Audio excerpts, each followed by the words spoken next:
And so fear is what blocks us from anything, really. It keeps us stuck. It keeps us playing small. It keeps us from taking that inspired action. So the question I'd have you ask yourself is, what is the negative belief system that you are holding onto that's keeping you stuck and keeping you fearful of making the next right move? And so the work to do is to really become conscious and willing to release that negative belief system. So the first step is to just start witnessing how that negative belief is holding you back and keeping you from making that powerful action in your life. So become aware of that negative belief system and start to become conscious of how it's holding you back. And the process of witnessing these beliefs is one of the first and most powerful ways to start to shift the pattern that keeps you stuck, that keeps you small. So be the witness to these negative fear-based beliefs, and you'll start to see that they'll begin to weaken and soften just by paying attention to them. So that's the first step. Let's see here. Now we've got, is there a specific mantra or quote that represents the way you try to live your life? It's a nice one. Thank you for that. Today, I am practicing many mantras. Depending on where I'm at different times, there have been times in my life where my mantra has been, I choose to be calm, I choose to be balanced. There have been times in my life where I've been holding on to resentments and feeling a negative experience and not really feeling good about a relationship or a past circumstance. And I would say the mantra, I choose to forgive you, I choose to release you. At this point in my life right now, I'm practicing the mantra, which is, I turn it all over to the universe, I will be guided. Right now, I'm really in a place of witnessing this shift in my career and a shift in my personal life, where I'm really allowing myself to be taken care of, supported, take the back seat, if that's a nice metaphor. I'm ready for the universe to be my driver. And so that's another one. I'm just ready for the universe to be my driver. So it really depends on what's going on in my life and what I'm working through at that time. The next question is, how did you make the leap, if you needed to do that at all, to charging money for your services as a spiritual teacher? And this is from Om Country Yoga. Beautiful. Okay, so as a spiritual teacher, as a messenger, I have accepted and embraced the abundance mentality. Many people, when they are in the service business in some form, in the way of being of service through healing and through guiding people to shift their perceptions in any form, they often see this sort of as an altruistic way of being and not looking at these career paths as really an opportunity to be abundant and have financial support. Now, meanwhile, it's quite the opposite. If you are out in the world and you are serving others and you are giving your guidance and your tools and your techniques to help others make their healthful changes, make spiritual changes, you better be supported in that work. It is a lot to hold the container to be a messenger for love. And so as a messenger, we must embrace that abundance mentality. And so the way I have chosen to perceive abundance is that the more abundance I receive, the more I can give to the world, the more I can feel comfortable financially, the more I have support from my employees, the more I have people showing up to partner with me, the more I can give, the more I can serve. So how dare I not perceive myself as abundant? And so there was no real need to shift, though I have made many abundant shifts in my life where I've become conscious of really wanting to ask for more and seeing my worth in a higher way. But as a healer, if you are, it sounds like you might be at the Om Yoga, make sure that you have a strong, strong desire to be abundant so that you can be of higher service to the world. The next question, what inspired you to write Spirit Junkie? Did you encounter any challenges? And this is from Sasha. So Spirit Junkie is my memoir. And what inspired me to write this book was all of the readers of my first book, Add More Ing to Your Life. All of you had asked me to tell more of my story, to be more open about how I have shifted my own perceptions and how I have created these miracles in my own life and how I've become the happiest person I know. So my answer to you comes in the form of this new book, Spirit Junkie. And I really listened to your call and I listened to your requests. And so I put my story down on paper, and I really had to give you this offering of experiences and all of the anecdotes of how I have been transforming my fear-based projections from adolescence to the present, and how I have lived today a life of a spirit junkie and live a life beyond my wildest dreams as a result of really paying attention to those other ways of being. So this was my reaction and my response to you. And so I hope that answers the question for you. The next question is, how many coaching sessions do you teach per week? Do they still take place in your New York City apartment? Okay, so the groups are too big for, well, my apartment could hold them, but my boyfriend would come home to 50 women in the apartment, and that wouldn't be appropriate. So, although I'm sure he probably wouldn't mind. So, no, I do not coach out of my apartment anymore. I coach out of a beautiful space in the East Village, and I also coach on live stream videos. So, where I have maybe 40 people in the room, I could have an infinite number of people watching live stream much like this on the internet. So I actually have a new group coaching beginning on October 3rd. Anyone can join. And these groups are one of my favorite parts of the gig. It's one of my favorite things to do. So I coach once a week on Mondays from 7:30 to 8:30 or 9, so an hour and a half Eastern time.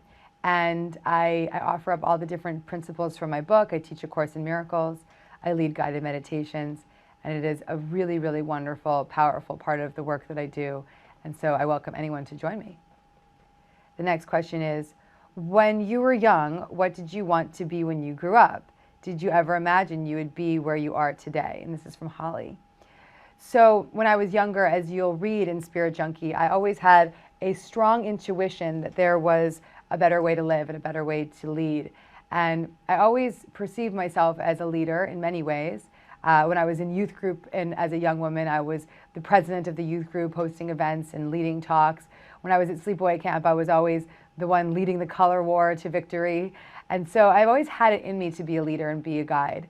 And I think that that has always been a strong intuition from the get-go for me. So it's no coincidence that this is the type of work that I do today, and this is the form that it came in. And so I think intuitively I always had a strong hit that I would be leading in some way, and most importantly, leading in an authentic way. So yes, I do believe this was strongly there. The next question is, in manifesting, do you have to be very specific? My husband and I are ready to move, but there are many places we love and would be happy to live. We're open to where the universe takes us, but doesn't that go against the rules of manifesting? Or is it enough to manifest the way we want to feel every day? From Jenny. Nice one, Jenny. Okay, so this is a great question. When you're manifesting anything, the true manifester is the person who is connected to a feeling.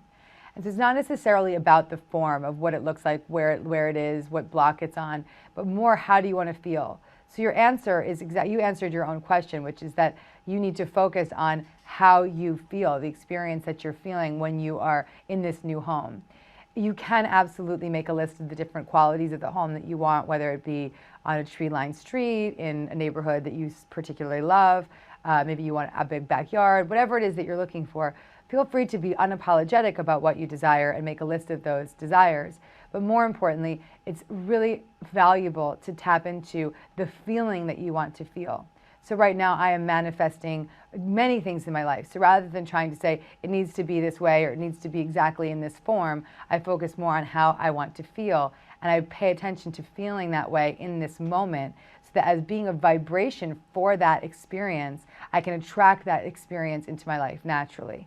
So you want to be an energetic vibrational match for that which you desire. Next one. I just bought Add More Ink to Your Life. Woo! And Spirit Junkie. Okay, I love you. You're the coolest. Is there one I should read before the other? Okay. This is an interesting question. I think a lot of people, when I meet them, ask me which should I read first. And so I originally kind of get a vibe of who is asking, and I can sense where they're at and maybe ask a few questions and then be able to prescribe which book is first. But since I don't know who you are, I'll be able to just say, Add More Ink to Your Life is like an appetizer to Spirit Junkie. And Spirit Junkie is a really big meal. So Add More Ink to Your Life is for a reader who is new to spirituality, has never really expanded their mind to these principles, and really wants sort of spirituality 101 and to start to see creative change in your life. It's also for a reader who's ready to take some serious action and get to work and have a good time in creating change. Spirit Junkie is my story. Now there's also guidelines and tools within my story throughout the book. So you can absolutely get to work and you can have the experiences of learning and having your own practice. But most importantly, it's your decision to decide whether you want to have more of an introduction or if you're ready to go for a deep dive. Spirit Junkie would be the deep dive. How do you vent about issues while still working on changing your perceptions? I find it really hard to keep gossip or negative thoughts in check. Okay, so a part of transforming your negative beliefs sometimes is to vent about them. So I always have part of my process is not always so pretty. Part of my healing process, part of my transcending negative beliefs process sometimes is to call a friend who I trust and who I love and to say some F-bombs and push back a little bit and be a little bit out there and yell and just get it out and be angry in the moments where I need to be angry. And so being a spiritual person doesn't mean you bypass your anger. Being a spiritual person means you accept and you honor your anger and you allow yourself to release it. Now, venting to someone is different than gossiping. You can be venting with the intention to release it. And at the end of the experience of getting all of the cursing out and all of the yelling out, you can come back around and say, okay, now I'm ready to forgive, or now I choose to release this. So if you go into the process of venting about something with the intention of release and the intention of forgiveness, you can really make a powerful shift very quickly. So don't shy away from the process of venting, but be conscious of whether or not it's venting or gossiping. These are two different things. So be very clear about that. Any fun travel plans coming up for the promotion of Spirit Junkie? Yes. Yes. So this Friday, I get on the plane and I go from LA to San Francisco, and I'll be speaking at a bookstore in San Francisco on Saturday. Then I'm going to be in Vancouver on Sunday and Monday. And then I come back to New York, and then I'll be back in Los Angeles, and I'll be in Philadelphia, and I'll be in Syracuse and Toronto. And then I go to Jamaica, and I'll be in Jamaica for a little Spirit Junkie R&R and a little relaxation. So yes, there are many, many locations I'll be coming to back in San Francisco in November. So hang on to your seatbelt. I will be with you. What was the strongest fear you had to let go of? My greatest fear was my fear of being incomplete without a male in my life, without some kind of romantic partner. This was the greatest fear for me. It was much worse than any other fear that I dealt with, any fear of addiction or any fear of not being good enough. My fear of being alone was the greatest fear that I had to transcend. And so I am very, very proud to say that through the work that I teach today, I applied those principles to my own life and have released the chains of codependency and am free to live a lovely, independent life. Even I'm in a relationship with a lovely man and at the same time feel extremely independent and fearless. And that's a result of all of the hard work I've done to release that fear. What do you like to do in your spare time when you aren't coaching or speaking? Whew, good one. When I'm not coaching, speaking, or tweeting, I love to be with my friends. I'm here in Los Angeles with some of my most valued friends. My beautiful sisters are here. We'll be going out to girls' night and dinner tonight, so I'll be out this evening. I love to do physical exercise. I love to work out on the trampoline, work out in my yoga. I love to spend time with my boyfriend. He's a very creative person, so we will draw together, we will paint together, and go to see documentary films. And these days I'm really open, as I mentioned, I'm ready for the universe to take the wheel. So I'm welcoming all the support and guidance I can receive so that I can have even more free time to enjoy my life and enjoy all of the riches of this experience in this world, this time. The next question, what kind of diet do you try to stick to? Vegan, vegetarian, etc. Does your diet affect how you approach your spiritual practice? Yes, beautiful question. So I'm about 75% vegan. So I am a carnivore, but I live in a way where I live 75% of the time vegan. So when I'm at home, I don't have dairy, I don't have meat, don't have fish, I don't have any animal products in my home for the most part.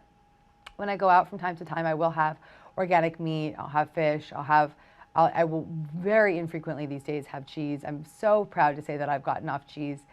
And when I do have those things like meat or fish, it's always clean, farm-raised animals, and I enjoy that experience when I need it and when my body calls for it.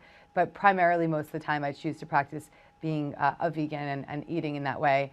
And I definitely think food is part of the spiritual practice in a massive way. What we eat has this capacity to either block us and keep us stuck or set us free and give us freedom, give us energy, give us vitality, give us clarity.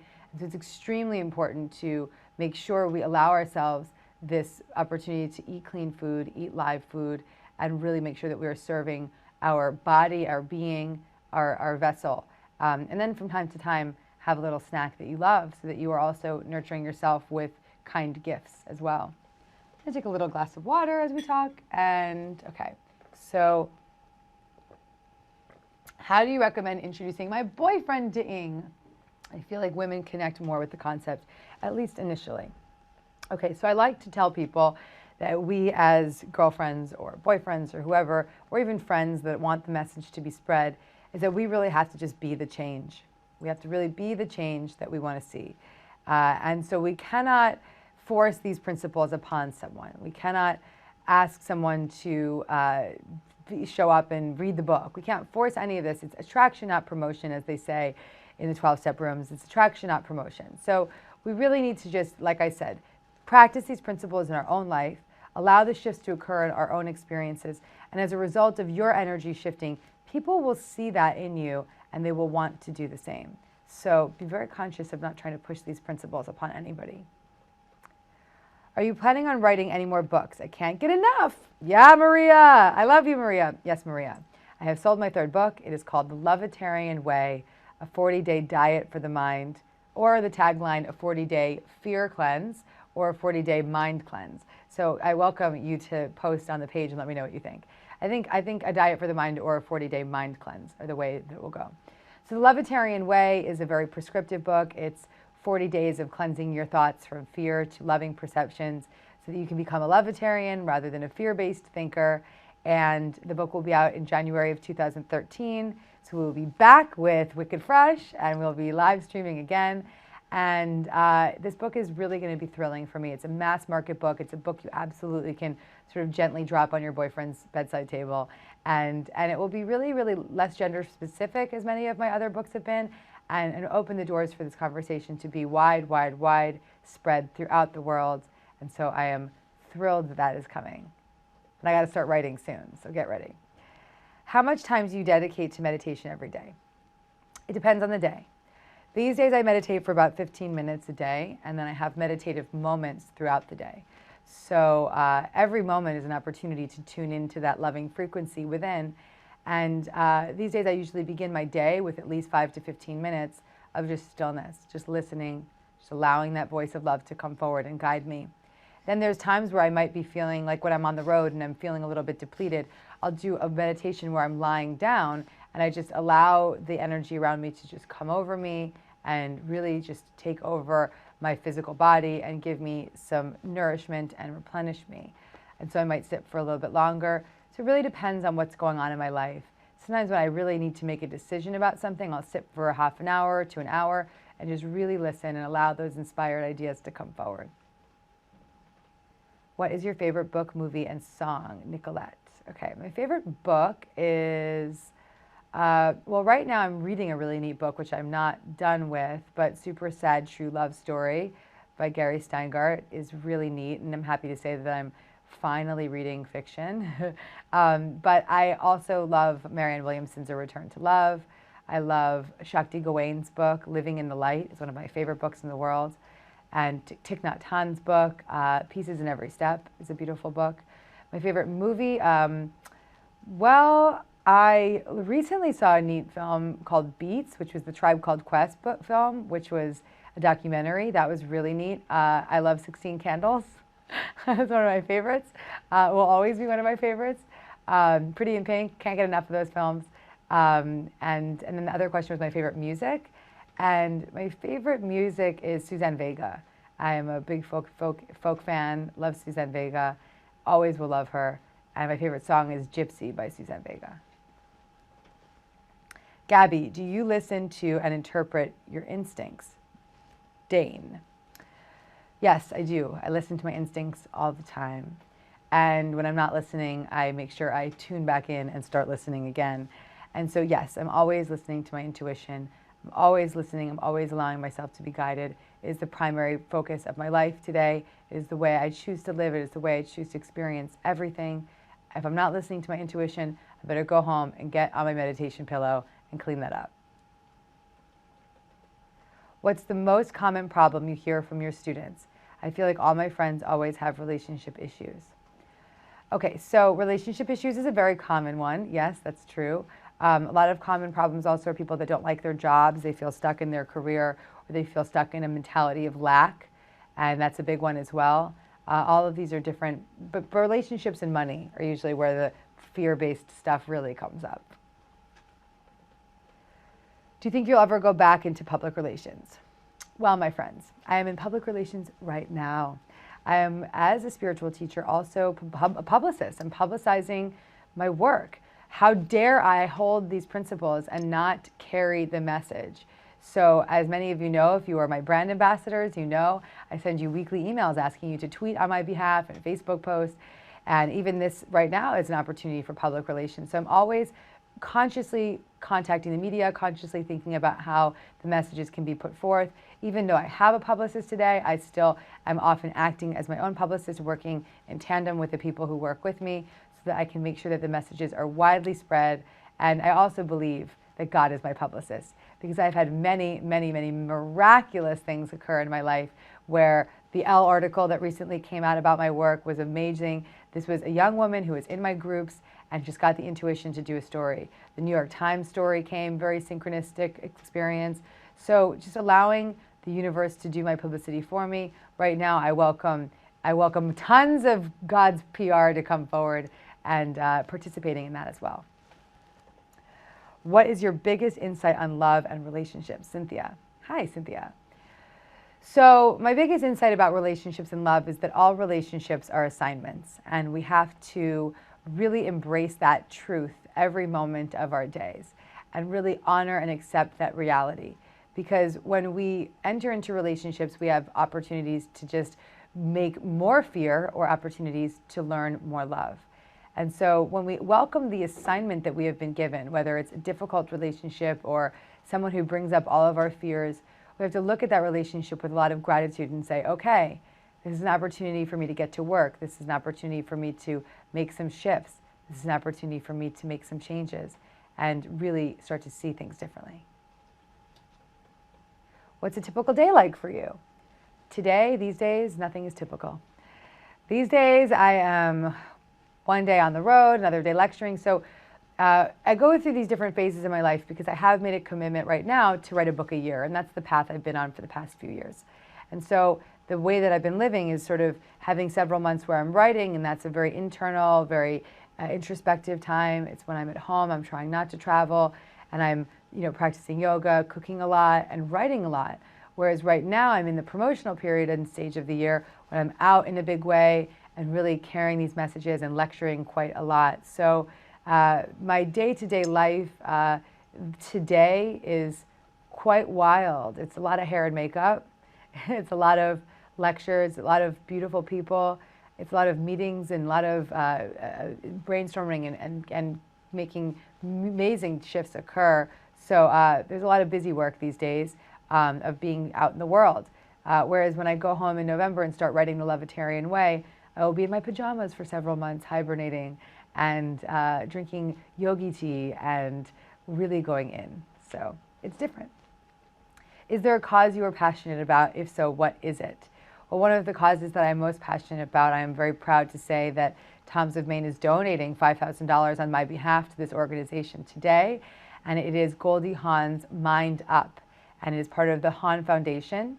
And Goldie is doing tremendous, tremendous work to help teach mindfulness and neuroscience to adolescent children, to go into the elementary schools and teach children about their brains and teach children compassion and teach them meditation.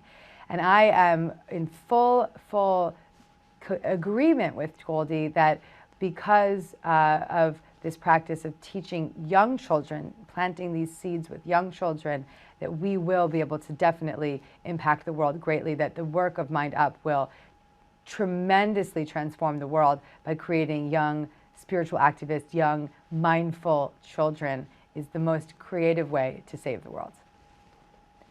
Do you have a favorite vegan recipe?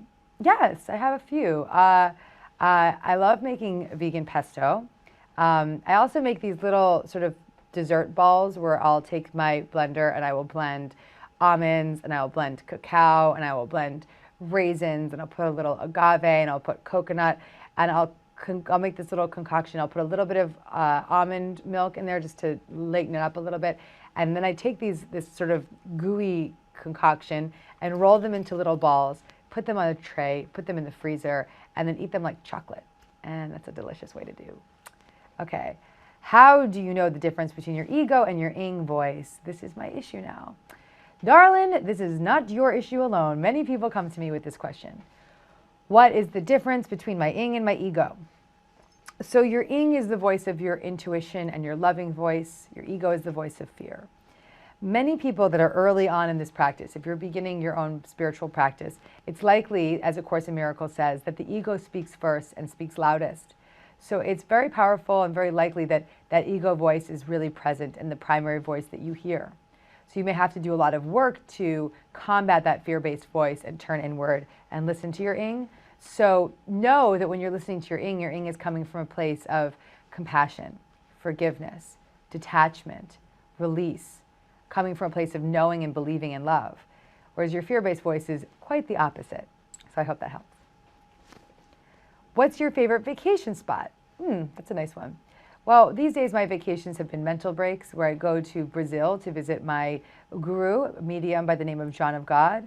And that's where I have been choosing to vacation. And it's not a very luxurious vacation, but it's a beautiful mental vacation, very spiritual vacation. But I will be going to Jamaica, as I mentioned, so that'll be a very nice loungy vacation. And let the universe take the steering wheel in that case as well. What's your favorite author? My favorite author is my mentor and teacher, Marianne Williamson. She is the greatest teacher in my life. She has transformed my perceptions and guided me to be the woman I am today. I love her very much, Marianne Williamson. Besides yoga, what are your favorite physical activities to stay healthy? I love the mini trampoline. I work out on the trampoline regularly. Even 15 minutes on the trampoline can really awaken my body and really get me moving and sweating and flowing, and that is a great way to work out. I love rollerblading, I love skiing, I love walking, I love the gym, but these days I've been out of the gym, so I've been doing some more innovative workouts at home. I love intensati, that is a great one. How do you face fear? Well, all of the work that I do, all of the books that I write, all of the lectures that I teach, all of the work that we're doing here is about facing our fears.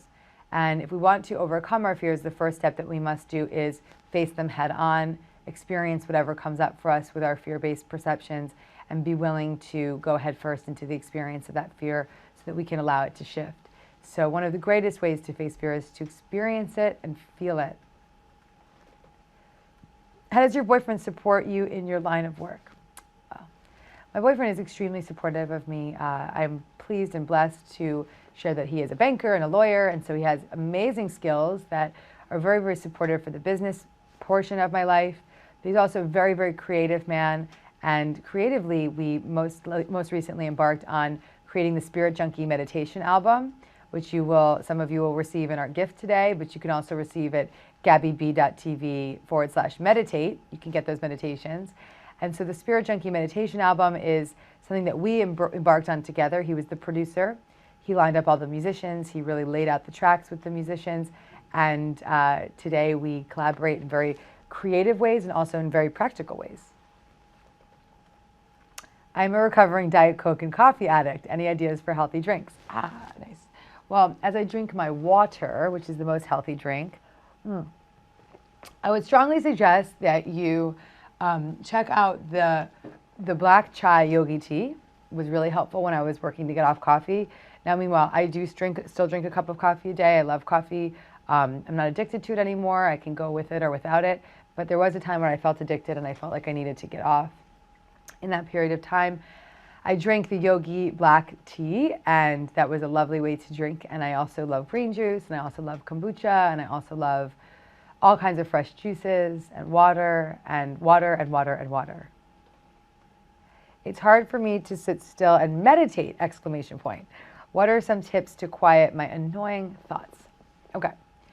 My guided meditations hopefully can help you, so you're not just sitting still blindly and trying to figure out how to do it. So listening to a guide is really, really helpful. That is a wonderful way to open up your meditation practice. In addition, I just sometimes suggest listening to music and just allowing yourself to listen to whatever's coming forward and let the music guide you. And sometimes it's just a matter of saying to yourself, I choose to still my mind. I choose a peaceful mindset. And that mantra may help you guide into a new perception. If you weren't a teacher of the Course, what would you be? So I wasn't doing what I do today I have no idea. This is what I am supposed to do. I really don't know. I can't imagine a life in any other form. What's your favorite restaurant? I have a bunch. I love Frank's in the East Village. It's an Italian restaurant. You could very likely find me there on any given night. I love Pure Food and Wine in New York City. I love Supper, which is the sister to Frank's. There's really amazing restaurants in New York City, but I love Italian food. I also love Greek food. I love all kinds of Mediterranean food, yes. What was your first coaching session like? How is it different than the coaching you do now? Wow, neat question. My first session was probably much more laid out. I probably was more likely to say, okay, asking questions and be a little bit more, having more of a format, whereas today I just riff. I just jump in, I vibe with the people, I figure out what's going on with them, and I can suss out what the next response will be. And I'm really an intuitive coach these days, whereas before I might have been trying to guide with more of a practical mind. So things are quite different than they may have been years ago. Does your family practice the Course? Not directly, but I was brought up with a yogi mother and a very spiritual home. I have very spiritual parents, and they have their own practices and beliefs, but they don't practice the Course in Miracles, no. What is your favorite New York City neighborhood and why? The East Village, where I live, is my favorite place to hang. It is so neighborhoody, it is so alive, it is so comfortable for me. It feels, the energy there feels clean and wide open, and it is a lovely, lovely place to live. When you begin coaching, when did you begin coaching and teaching? I began coaching in 2006, right when I started to make my own shifts. I started my coaching practice, maybe even 2005. How did you feel before your first public speaking gig? I have a fear of presenting in front of others. Do you have any tips? I believe I probably felt a little anxious and excited at the same time. There was one lecture I did one time with a PowerPoint presentation, and afterwards my coach said to me, never again, lose the PowerPoint. And I can't even believe it. It's almost like if anyone comes to my live lectures, you must die laughing right now, considering seeing me with a PowerPoint presentation seems really silly to me. So never again. And these days, my advice to you if you want to be a speaker is just to make sure that you have a really powerful outline that is comfortable for you to speak within, and to just speak from an authentic place, because people just really want to hear your authenticity. Okay, if you could lecture with anyone in the world that you haven't lectured with, who would it be? What a nice question. I would love to lecture with my teacher and friend Wayne Dyer. That would be really fun for me. We will one day. I'll definitely be lecturing with Wayne Dyer one day. How has your outlook on relationships changed since you first found the Course? Well, completely different. As I mentioned earlier, I was chained by my fear-based belief systems. I was completely codependent. I was fearful that I was incomplete without a male partner.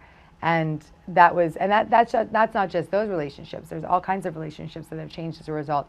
My relationships to my friends and family were different. I was unwilling to forgive, unwilling to let things go.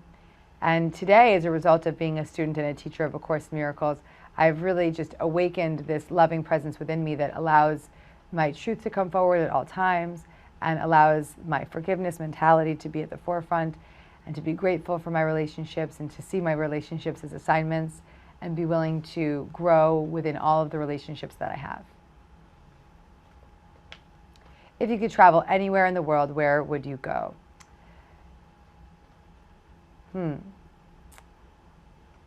I keep thinking Brazil. These are the places that I want to go. I want to go back. I actually want to go back to Israel. That's where I want to go. I want to go back to Israel. What is the inspiration behind the cool cover of the book? So the Spirit Junkie, the Ing book, the inspiration came from the photographer who said, this is such a groovy story. We need to show the chaos and the serenity in the midst of the chaos. That's how I landed with the angel wings on a skateboard in the middle of 23rd Street, oncoming traffic. The Spirit Junkie cover came from my idea, my vision of seeing myself in an urban environment with the graffiti and the real New York scene, and seeing that face of the crossed out eyes and the smiley face, which is really this dichotomy between spirit and former junkie and the love that comes through that, and just being me, being vibrant and alive and awake in that beautiful cover. I'm always all about the live, wild covers that need to fall off the shelf. Your new book talks about forgiving. Does that mean you also forgive an abusive ex? It's difficult. Yes, this is definitely difficult. Now, the practice of forgiveness, I want to be very clear, is not necessarily just about the other person. The practice of forgiveness is for you. It's for you to set yourself free from that resentment, to release your negative belief systems, to transform your fears. And so I strongly suggest that you welcome the practice of forgiveness into your life so that you can start to see change and start to release and feel more free from all that negativity. What if a relationship wasn't abusive, but you have to overcome a meaningful relationship? How do you cope with that loss? Okay, so letting go of relationships is a powerful thing. When we, from A Course in Miracles perspective, the form of the relationship may change, but the content never changes. The content being the love between two people. That love is always present, that love is always awakened, that love is always with you. So if the form of the relationship is changing, just be conscious that the love is there, the content is always there.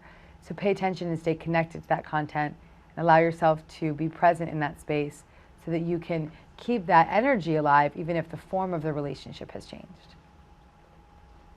So if you could have dinner with anyone, dead or alive, who would it be with? Gandhi is my answer. I would love to have dinner with Gandhi. No one is cooler than Gandhi. Beautiful man who practiced defenselessness in so many ways. I would love to learn how he did it. What advice would you offer young women caught up in a materialistic life? Well, my answer there is that nothing out there will serve you. All of that stuff that you're looking for, the shoes, the bags, the stuff, is fun, but it's not going to make you feel complete. It's not going to make you feel fulfilled.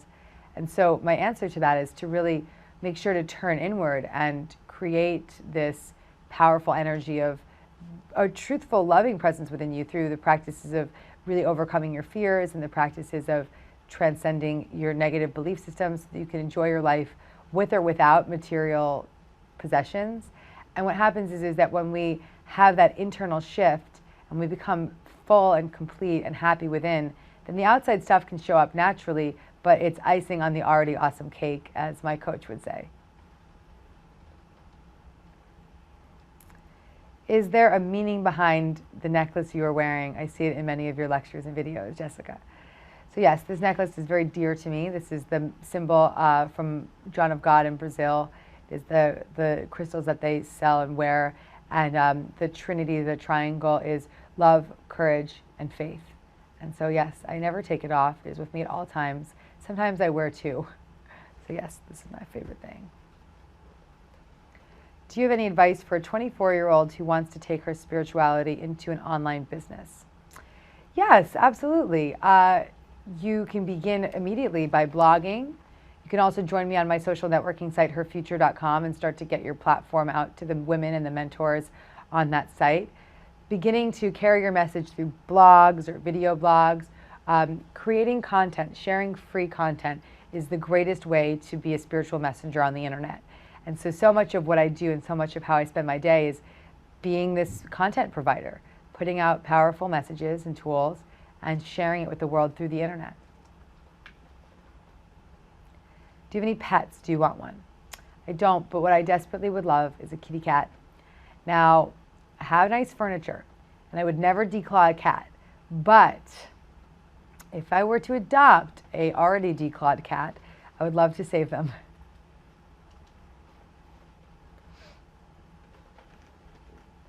Okay. What natural beauty in the world inspires you and why? The natural beauty in the world that inspires me is waterfalls. I'm so just lit up by waterfalls. I've had many spiritual moments in waterfalls.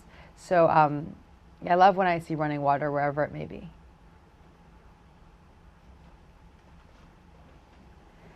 And now we're going to take a mini break. This is my favorite part here. We're going to give you some details on my Spirit Junkie giveaway. And here are the rules. The first 10 people to send in an email get a free signed copy of Spirit Junkie.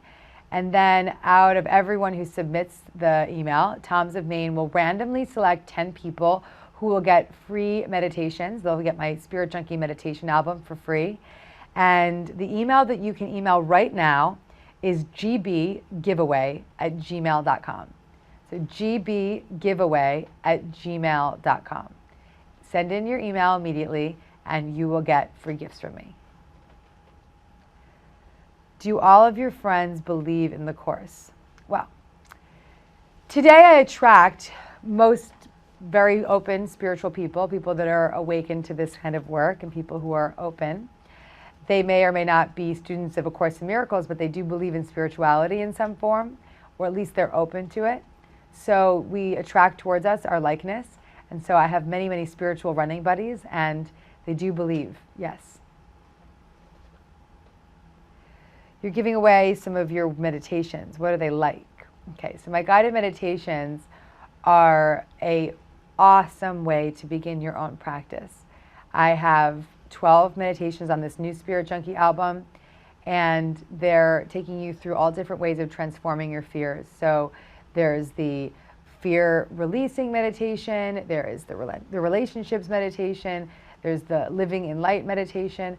There's so many beautiful meditations that help you clear negative thoughts and start to open up to a more positive way of perceiving the world.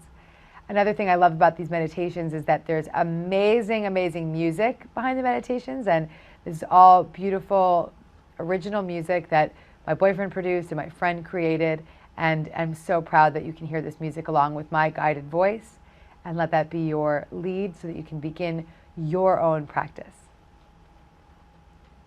I'm trying to make positive changes in my life, but I feel like my friends don't understand. What advice would you offer? So a lot of times when we start our spiritual practice, we start to change our own energy. And that energy that we shift, so sometimes is no longer a vibrational match for the old friends that we had. So when we start raising our energy and have high-level thoughts and high-level energy, sometimes we don't match up with the low-level energy of our old friends. And so we might start to see that some of these friends might fall off, some friends will shift, new friends will come in. But just trust that you're being guided and trust that you're always attracting towards you what you are like.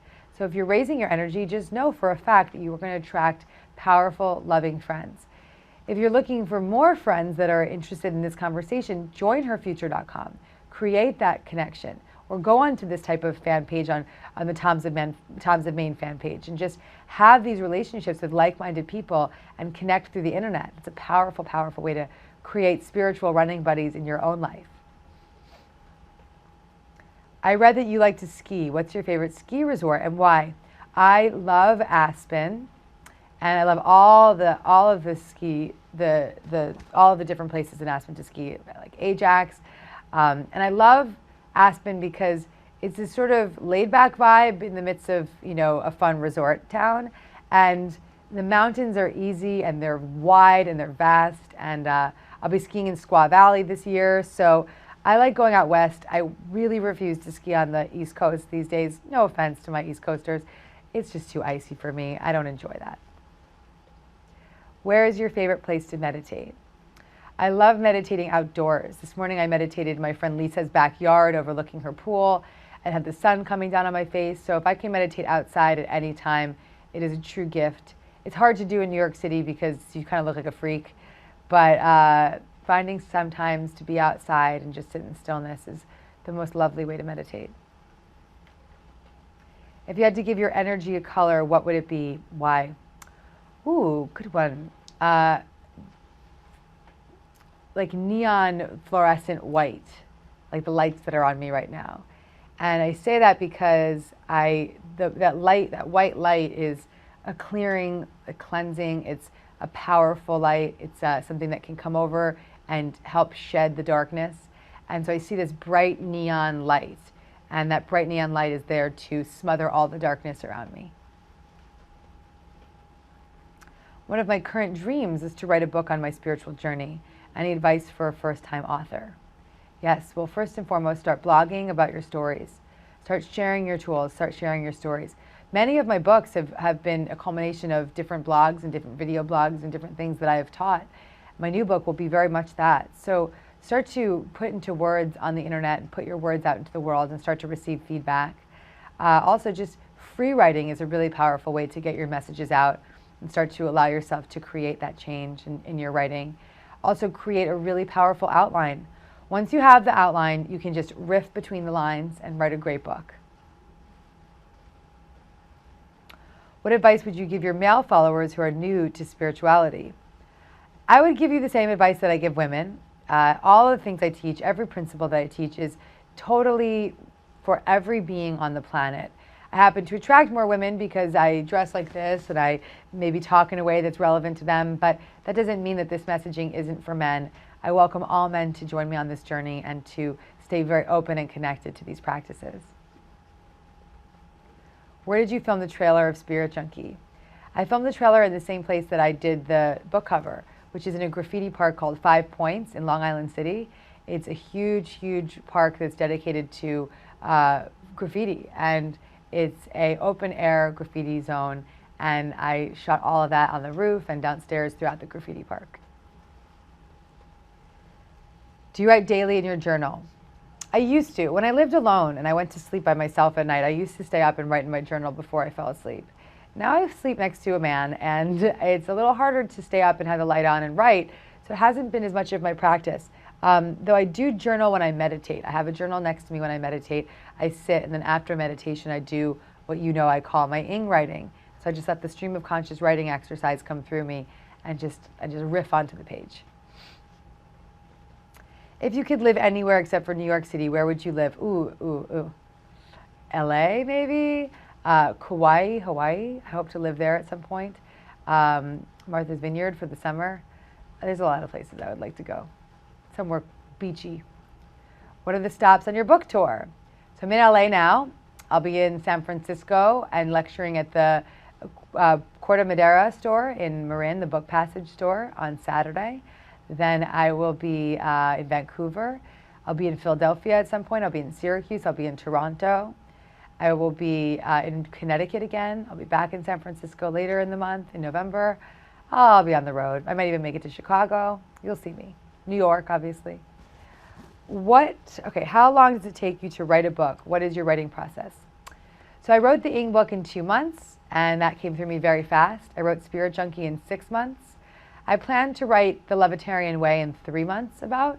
I think I might even write it, and I say that the short period of time is good for me. I like writing in a container. I like being able to focus and not have a lot of other projects going on at the same time and really hone in on the writing process. So if that means that I'm writing more frequently in a shorter period of time, that is a really great way for me to do it. Excuse me. Any public speaking disaster stories that you want to share? No. I love speaking publicly. I've changed a lot. I've stopped saying and I'm still practicing not touching my hair. But I don't think I've had any disaster stories. I've had crazy, crazy moments before the lectures. I'm now ready to hire people to help me more on my lectures because I've had 300 to 400 people showing up and maybe only 100 chairs in the room.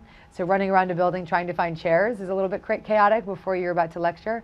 But now I'm in a place where I'm going to hire people to do that for me, and they work on getting the room set up so I can just show up and be me. Do you have a favorite artist? Yes. I love Keith Haring. I love Picasso. I love Monet. I love many artists. I took a beautiful modern art class last year, so I learned a lot about modern art. And I love Klimt of all. That's my favorite, Gustav Klimt. What's your most embarrassing moment?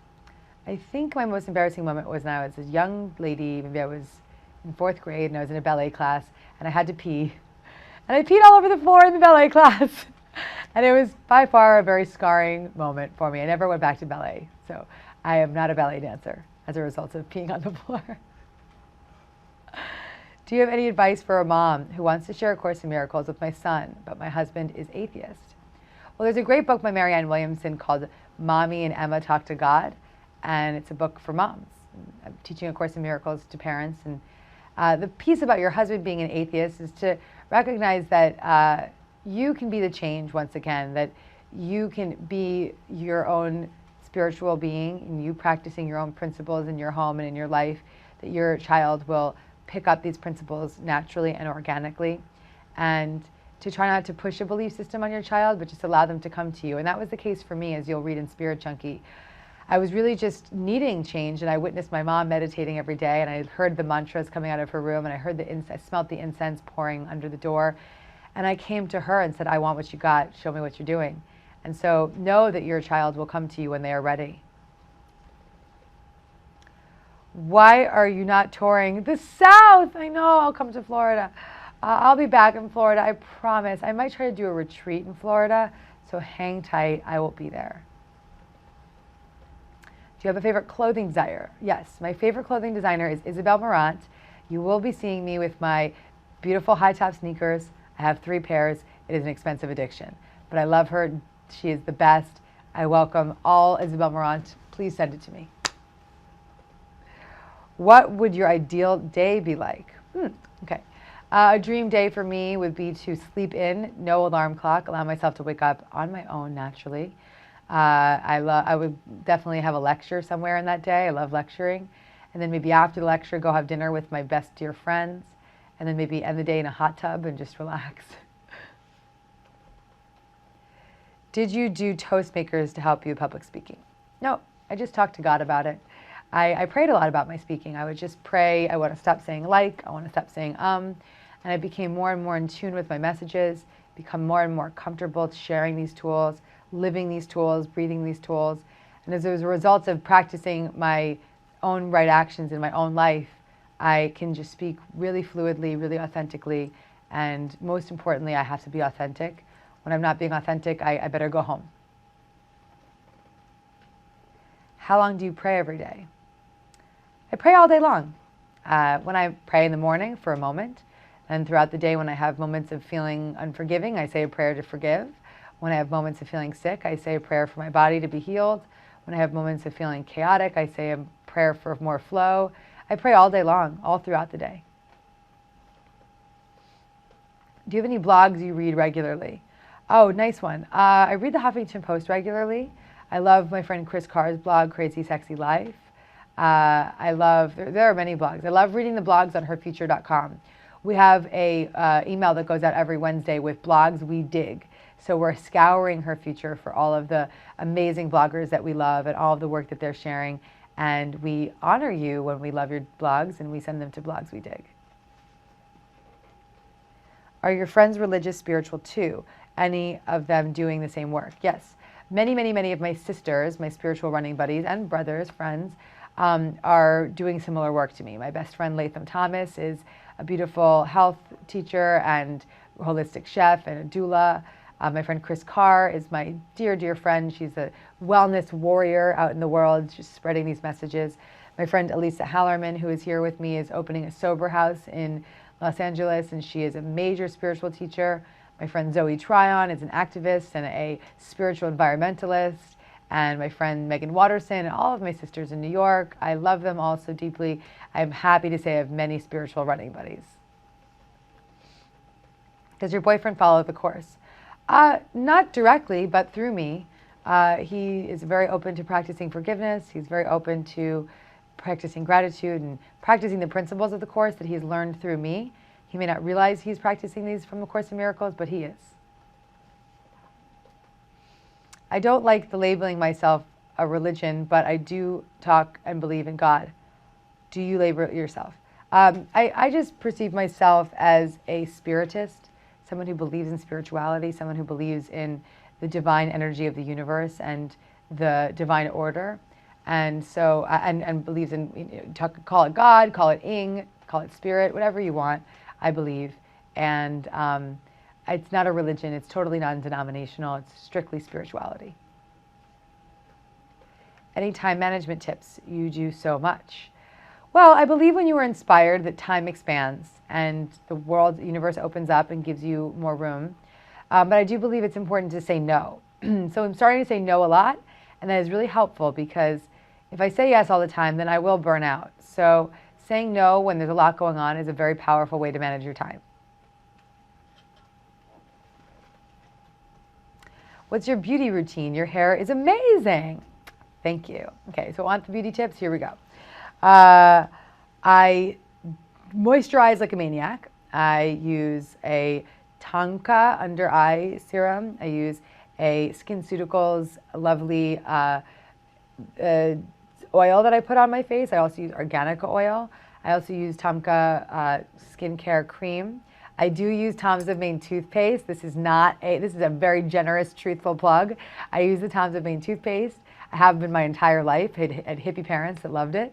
And I always had Tom's of Maine in my home. And natural was the way to go. And for my hair, I use Kiehl's it's called Sunflower, and it's for blondes. And I also really like to moisturize my hair as much as I can.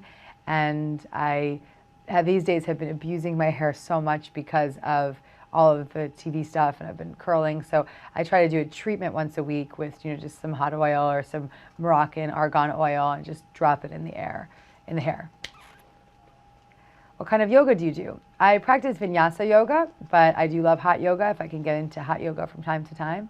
I also love Kundalini yoga. Are you a personal mentor to anyone outside of your coaching? Yes, I have some powerful mentee relationships. One of my mentees, who has been a mentee of mine for years, is a woman named Jenny Sansusi. She is a sister of mine, and I love her dearly. But these days I mentor as many people as I can through her future, and being the messenger through the vlogs and through this type of messaging, I can hopefully mentor many at one time. What advice would you give to a teen who is trying to find themselves? I would give them the book Add More Ing to Your Life. I think it's a beautiful book. Ing will help a teenager. It resonates with that young audience in a beautiful way. I really hope, and a big part of this purpose of that book was to really give the teen market, the teen audience, a wide eye to really expand their beliefs and see things differently. And so I hope that book can be a guide for them. Are women of all ages on her future? Yes, absolutely. Women of all ages. I welcome every woman in every form. Please come and join us. Are you going to be putting more items up on your Open Sky store? Those beauty recommendations were great. Every week you will get Open Sky items from me. So hang tight, know that they are there. We have an amazing Open Sky bundle right now where we're offering Spirit Junkie and Add More Ing. So check that out. Do not miss that. And yes, much more coming from me on Open Sky. How do you find a mentor? I feel awkward approaching someone. A great way to find a mentor is to find someone who has what you want and be willing to serve them in some way. Really offer to be of service through maybe assisting them or helping them with social media, or maybe helping them with events. Opening the door through the service mentality is a powerful way to awaken that mentor-mentee relationship. Do you ever do any cleanses? Do you believe in them? Yes, I most recently did a detox with my friend and Dr. Frank Littman, and I did his detox, and then these days I do his Revive shakes as often as possible, so that's a wonderful way to stay clean for me. So we're going to wrap it up. Thank you so very much for joining me on the Toms of Maine Wicked Fresh Wednesdays. And don't forget to visit Mind Up at thehanfoundation.org/Mind Up. And it has been such a pleasure to be with you. Thank you for joining me on this journey. I hope many of you enjoy your Spirit Junkie books and have a wonderful, wonderful night. See you soon. Bye.